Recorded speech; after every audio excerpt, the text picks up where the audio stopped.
Good evening. आज का जो टॉपिक है वो संविधान से ही है। ये जो संविधान की जो सीरीज चल रही है उसका ये पार्ट 6 है। तो आइए देखते हैं। और हाँ, एक बात और कहना है कि जो इस चैनल पर नए हैं वो प्लीज़ इस चैनल को सब्सक्राइब कर लें। चलिए आगे देखते हैं। पहला क्वेश्चन है, निम्नलिखित में से कौन सी विशेषताएं भारतीय संसदीय प्रणाली और ब्रिटिश संसदीय प्रणाली में समान हैं।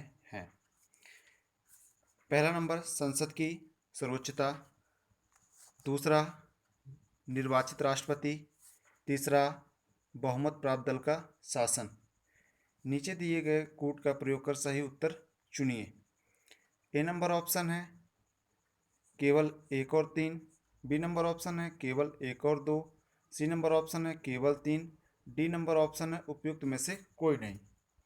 तो इसका जो सही आंसर है वो सी होगा, तीन। तो बहुमत प्राप्त दल का शासन जो है ये सही होगा। ठीक है, आगे देखिए नेक्स्ट क्वेश्चन। यहाँ पास ये जो लिख रहा है ना, संसद की सर्वोच्चता, तो ये भारतीय संसद जो है ब्रिटिश संसद की भांति एक संप्रभु संस्था नहीं है। ये बात ध्यान रखे रहना है आपको। और निर्वाचित राष्ट्रपति, तो ये भी चीज़ें हैं कि ये हमारे यहाँ जो राष्ट्राध्यक्ष होते हैं, मतलब राष्ट्रपति जी जो हैं, वो जनता द्वारा निर्वाचित होते हैं अप्रत्यक्ष रूप से। लेकिन जो ब्रिटेन के हैं वो तो वहाँ के जो महारानी होती है वही वहाँ के राष्ट्रपति होते हैं।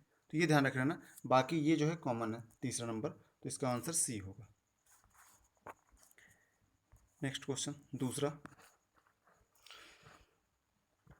वित्त आयोग के संबंध में निम्नलिखित कथनों पर विचार कीजिए। पहला नंबर है, राष्ट्रपति द्वारा 5 वर्ष के सामान्य सामान्य समय अंतराल से पूर्व भी इसका गठन किया जा सकता है।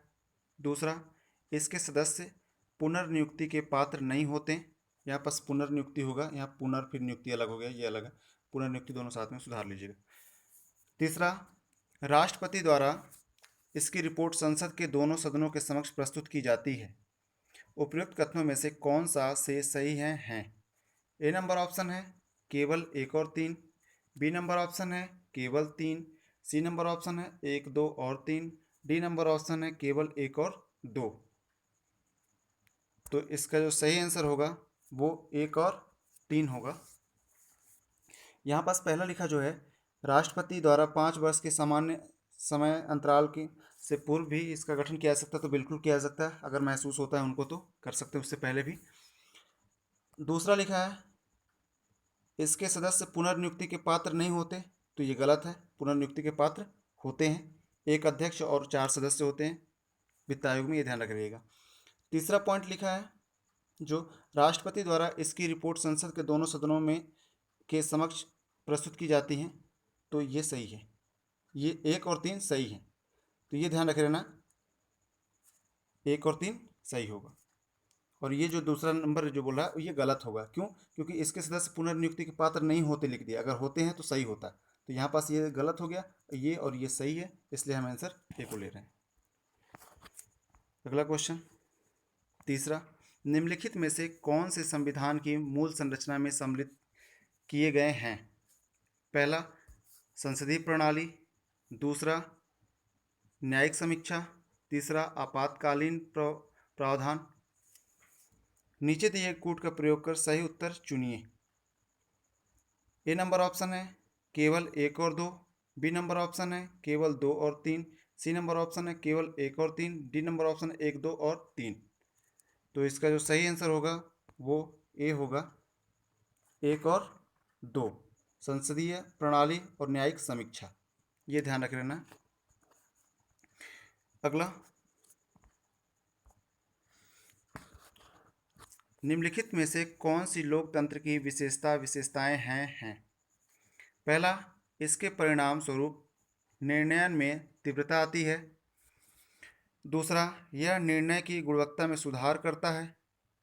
तीसरा, यह राजनीतिक समानता के सिद्धांत पर आधारित है। नीचे दिए गए कूट का प्रयोग कर सही उत्तर चुनिए। ए नंबर ऑप्शन है केवल एक और दो, बी नंबर ऑप्शन है केवल दो, सी नंबर ऑप्शन है केवल दो और तीन, डी नंबर ऑप्शन है एक दो और तीन। तो इसका जो सही आंसर होगा वो सी होगा, 2 और 3। यहाँ पर लिखा है इसके परिणाम स्वरूप निर्णय में तीव्रता आती है। तो लोकतंत्र में तीव्रता कैसे आती? तीव्रता नहीं आती ना, देरी होता है, क्योंकि बहुत सारे विचार आते हैं सामने। तो ये ध्यान रखना कि वो जो तीव्रता है यहाँ पास निर्णय में तीव्रता आती है, ये गलत है। दूसरा बात लिख रहा है यह निर्णय की गुणवत्ता में सुधार करता है, ये सही है। जब निर्णय लेते बहुत सारे विकल्प होते हैं उसमें, जो लोकतंत्र में, तो अच्छा विकल्प ही लिया जाता है। तीसरा, यह राजनीतिक समानता के सिद्धांत पर आधारित है, तो ये भी सही है। तो ये इसका आंसर सी होगा। नेक्स्ट क्वेश्चन, पांचवा, संविधान के निम्नलिखित भागों में से कौन सा संविधान की मूल संरचना के सिद्धांत का उल्लेख करता है? ए, प्रस्तावना, दूसरा सॉरी पहला नंबर प्रस्तावना, दूसरा मूल अधिकार, तीसरा राज्य के नीति निश्चित तत्व।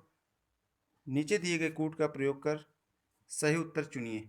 ए नंबर ऑप्शन है केवल 1 और 3, बी नंबर ऑप्शन है केवल 2, सी नंबर ऑप्शन है 1, 2 और 3, डी नंबर ऑप्शन कोई नहीं।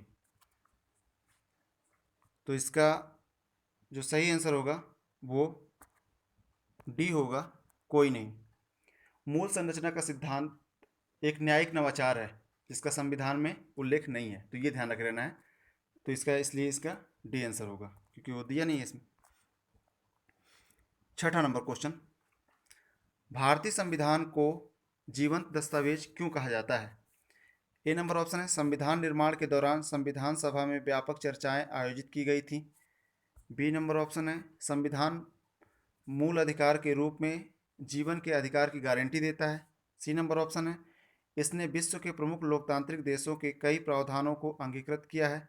डी, इसे बदलती हुई परिस्थितियों के साथ संशोधित और विकसित किया जा सकता है। तो इसका जो सही आंसर है वो डी होगा, इसे बदलती हुई परिस्थितियों के साथ संशोधित और विकसित किया जा सकता है। सातवां, मूल कर्तव्य को किसकी अनुशंसा पर भारतीय संविधान में शामिल किया गया था?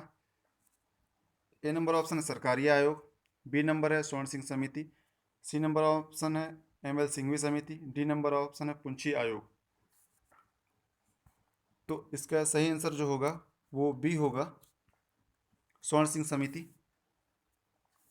तो स्वर्ण सिंह समिति के अनुशंसा पे ही जो ये है मूल कर्तव्य उसको जोड़ा गया है 42वें संविधान संशोधन 1976 में। तो स्वर्ण सिंह समिति के अनुशंसा पे इसको जोड़ा गया, ये ध्यान रख लेना। अगला, आठवां, राज्य लोक सेवा आयोग के संबंध में निम्नलिखित कथनों पर विचार कीजिए। पहला नंबर है राज्यपाल साबित कदाचार के आधार पर इसके अध्यक्ष को हटा सकता है।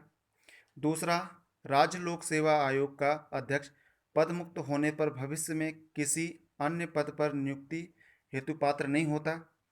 उपयुक्त कथनों में से कौन सा से सही हैं? ए नंबर ऑप्शन है केवल 1, बी नंबर ऑप्शन है केवल 2, सी नंबर ऑप्शन है 1 और 2 दोनों, डी नंबर ऑप्शन है ना तो 1 ना ही 2। तो इसका जो सही आंसर होगा वो डी होगा, ना तो 1 ना ही 2। क्यों? यहाँ पास लिखा है साबित कदाचार, सॉरी राज्यपाल जो है, यहाँ राज्यपाल लिखा है, यहाँ पास राज्यपाल होगा, ये थोड़ी सी देख लीजिएगा। राज्यपाल साबित कदाचार के आधार पर इसके अध्यक्ष को हटा सकता है। तो ये ध्यान रख लेना, ये नहीं हटाएंगे, राष्ट्रपति हटाते हैं, ये ध्यान रख लेना। दूसरा, राज्य लोक सेवा आयोग का अध्यक्ष पद मुक्त होने पर भविष्य में किसी अन्य पद पर नियुक्ति हेतु पात्र नहीं होगा, तो ये गलत है। ये अगर यहाँ से रिटायर होके वो यूपीएससी का संघ लोक सेवा आयोग का जो अध्यक्ष है बन सकता है, संघ लोक सेवा आयोग का सदस्य बन सकता है, अन्य राज्यों के जो लोक सेवा आयोग है उसके भी वो अध्यक्ष बन सकता है। नेक्स्ट क्वेश्चन, नौवां, राष्ट्रपति शासन की घोषणा को जारी रखने के प्रत्येक प्रस्ताव का अनुमोदन निम्नलिखित में से किस विधि से किया जा सकता है? ए,